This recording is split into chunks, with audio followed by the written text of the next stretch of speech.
Assalamu alaikum. The next topic which we study today in the anatomy is the pelvic region, means hip bone. मतलब जो आपकी hip है उसके अंदर जो बोन्स हैं वो कंप्लीट यूनिट हिप बोन कहलाएगी। और इसकी जो है आगे हम आज पार्ट्स पढ़ेंगे कि ये किस किस बोन से मिलकर बनी हुई है। ठीक है, this is the complete hip bone. It consists of the two coccyx bones, coxal bones. ठीक है, अब coxal bones क्या है हम वो स्टडी करेंगे। ठीक है, coxal bone जो है इसे हम ओसा बोन भी कहते हैं। ये एक coxal bone और ये दूसरी coxal bone। ठीक है, this is the coxal bone. This part, this is one coxal bone. This is the other coxal bone.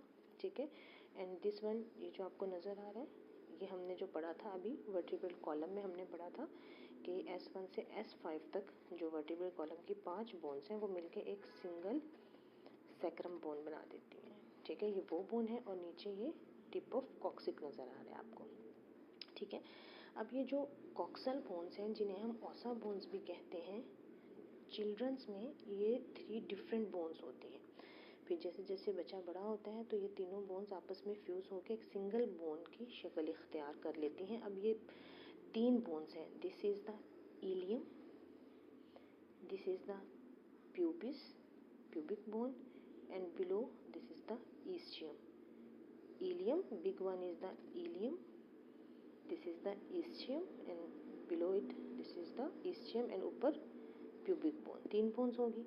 Children में ये 3 बोन्स जो हैं सेपरेट होती हैं। फिर जैसे जैसे अडल्ट होता है तो ये तीनों bones fuse together in a one bone, this is the coxal bones, single bone बन जाती है। अब ये जो बोन्स हैं कॉक्सल बोन्स, ये पीछे जाके सैक्रम बोन से कनेक्ट हो जाती है। ठीक है, these 2 coxal bones are join together with the sacrum. ठीक है, बिहाइंड द पेल्विस, पीछे ये सैक्रम से कनेक्टेड है। ठीक है, अब ये जो इलियम है, इलियम बोन है, ये आगे आके प्यूबिस बोन के साथ फ्यूज़ हो जाती है, प्यूबिक फोसा के साथ उसके ज्वाइन हो जाती है मसल्स के साथ। ठीक है, ये इलियम आगे जाके प्यूबिस के साथ ज्वाइन हो जाएगी, ठीक है, with the help of the muscles, and this is the pubic bone. और ये फ्रंट पे आके दोनों प्यूबिक बोन आपस में ज्वाइन होंगी और यहाँ पे एक ज्वाइंट बनेगा प्यूबिक सिम्फाइसिस।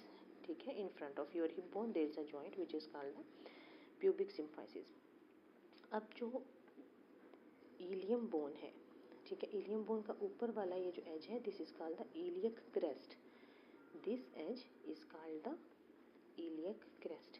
अब मेल्स में iliac crest is a very strong, ठीक है, क्योंकि it is the weight bearing bone. ठीक है, जो वेट बेयर करती है पूरी बॉडी का हिप बोन। तो मेल्स में this is very strong as compare to the females. In the female this is the narrow. ठीक है, female this crest is a little bit narrow and जो है ना इतना स्ट्रॉन्ग नहीं होता, इतना कॉम्पैक्ट नहीं होता as compare to the males. अब मेल्स में क्या है, वो कह रहे हैं कि the distance between this iliac crest, male में नैरो है और फीमेल्स में वाइडेड है।